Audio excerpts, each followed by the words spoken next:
Hey there, wonderful students. Welcome to Educate. Today we are doing the one of the most fascinating topics in linear algebra, diagonalization. So it says here, determine if the matrix below is diagonalizable, 4 marks, and then explain the significance of distinct eigenvalues in the diagonalization of a matrix. So let's start with here. If we're having this matrix, call it A for the sake of labeling sake. So I'll just say this is a matrix A, and they say that determine if the matrix is diagonalizable or not. So we have got certain conditions that a matrix must meet so that it can be diagonalizable. Basically, when we have got a diagonalizable matrix, you need to remember one thing. It is similar. So a diagonalizable matrix, it is similar to a what? It is similar to a diagonal matrix. A diagonal matrix is just a matrix having the entries of the eigenvalue, the first eigenvalue of the matrix A, and then having 0 here and having 0 here, and the second eigenvalue of the matrix. In this case, it's a 2 by 2 matrix, so the diagonal matrix is also going to be a 2 by 2 matrix. And this diagonal matrix, it must have the entries, whereby the entries are the eigenvalues, and these eigenvalues are the eigenvalues of matrix A, by the way. So basically, for us to have a diagonalizable matrix, the diagonalizable matrix must have distinct eigenvalues. Otherwise, it cannot be similar to a diagonal matrix if it does not have distinct eigenvalues. So essentially here, we need to prove that matrix A consists of distinct eigenvalues so that we can deduce or deduct that this is what? This is a diagonalizable matrix. So I'm just going to do that. So now here, for us to find the eigenvalues, we just follow the standard procedure whereby we take lambda I. Remember, lambda I is just the identity matrix multiplied by the value of lambda. In this case, it always gives us lambda 0, 0 lambda, and then this is for a 2 by 2 matrix. Please watch my other videos when we did the calculation of eigenvalues so that you don't get lost here.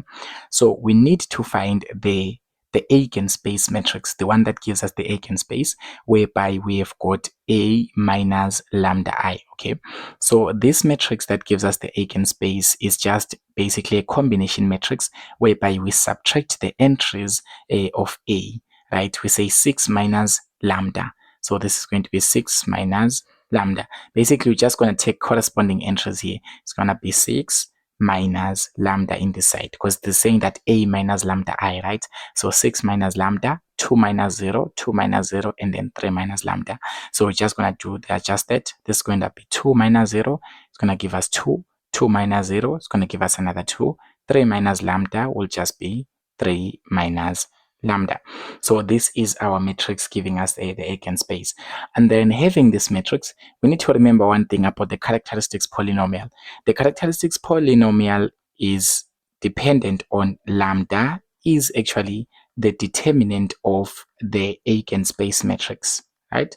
So the characteristics polynomial is p lambda given by the determinant. And for us to be able to find the eigenvalues, we must find the roots of the characteristic polynomial. So you must find the roots. By roots, it simply means, or it implies that we must let p lambda be equal to 0, meaning that the value of the characteristic polynomial must be equal to 0 so that you can find its roots. And those roots will help us to find the eigenvalues. So there is some geometric interpretation. If you want, or if you are curious, go ahead and search why do we need to find the roots so that you can find the eigenvalues. So now here, to find the determinant of A minus lambda I, we're just going to say determinant of A minus lambda I, right? If we do the determinant here, we're just going to cross multiply because this is a 2 by 2 matrix. It becomes simpler. Cross multiply these 2, which is 6 minus lambda. So this is going to be 6 minus lambda multiplied by 3 minus lambda. Then this is minus 2 multiplied by 2. Just do some cross multiplication, then you do some subtraction. All of those are things that you do to find the determinants. If you just continue and expand this is going to be 6 times 3 is going to give you 18. This is going to be minus 6 lambda minus 3 lambda would give you minus 9 lambda. Then this is going to be plus lambda squared, and then this is going to be minus 4, right? And then this is going to be still the determinant of A minus lambda I, right? So the determinant of A minus lambda I is given by a lambda squared minus 9 lambda. You just combine this 18 and this negative 4. So 18 minus 4 will give you positive 14. So that's going to be plus 14. And remember, what did we say? To find the eigenvalues, we must set our characteristic polynomial to be equals to 0, right? Meaning that the value of the determinant of A minus lambda I must be equals to 0. So 0 is equals to this quadratic expression. So now having this quadratic expression, we can actually try to kind of factorize it.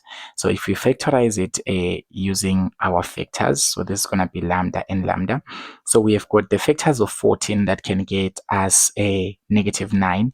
It is 7 and it is 2. Because if we say 7 times 2, we're definitely going to get a 14.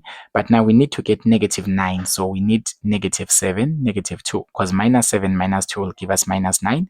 Then minus 7 times minus 2 will give us a positive 14. So essentially we can say, therefore, the first eigenvalue, eigen1, will be 7. And the second eigenvalue, which will be eigenvalue number 2, it will be positive 2. So here we have calculated the eigenvalues. Why did we calculate the eigenvalues? It is to prove that this is a diagonalizable matrix. Okay, it's a diagonalizable matrix.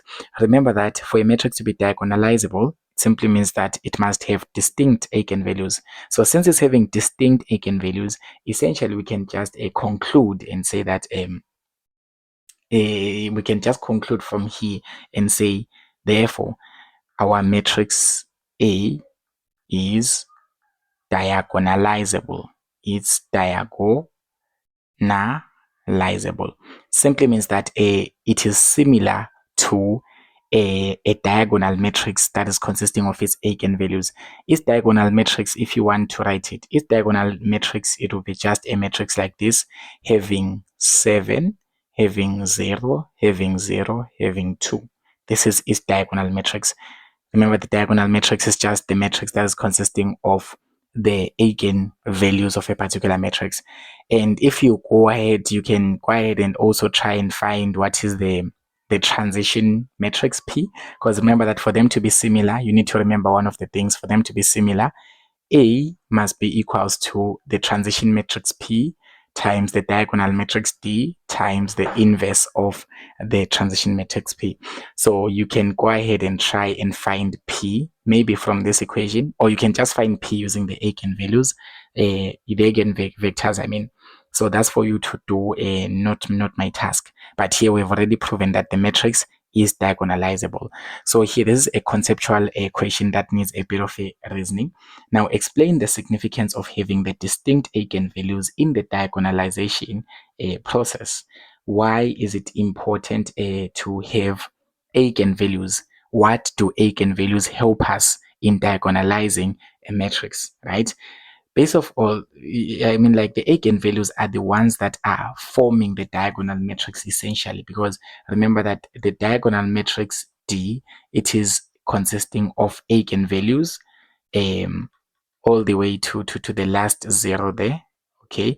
And then these eigenvalues, they are found in a diagonal until the last eigenvalues, depending on the size of your matrix. But basically here, what's happening, we're trying to say that here, the eigenvalues are the ones that form our diagonal matrix. You will now write that in words, or you will use some mathematical symbols, something that I don't care about. But here, basically, the eigenvalues, they are the ones that form the diagonal matrix. That's the first thing. The eigenvalues form the diagonal matrix. And also the transition matrix P, it is formed by the eigenvectors. We need to remember that the transition matrix P, it has got the first eigenvector, maybe x1, x2, x3, and the second eigenvector, maybe call it y1, y2, y3, all the way until the last eigenvector, maybe zn, okay, maybe zn1, zn2, zn3. But basically, for you to be able to form a transition matrix, you need the eigenvectors, and you cannot get the eigenvectors without having the eigenvalues. So you can just work around those points and explaining. But basically, the distinct eigenvalues are the ones that make that makes a matrix to be diagonalizable, because because the eigenvalues are the ones that are forming the diagonal matrix essentially, and that will mean that the transition matrix as well is formed by the eigenvectors, right? And those eigenvectors, they are formed by the eigenvalues. So essentially all of this is dependent. So that's the significance of having the distinct eigenvalues in the diagonalization of a matrix. Thank you so much for watching this video, a wonderful students. Don't forget to subscribe to the channel. Tell your friends to also stay tuned.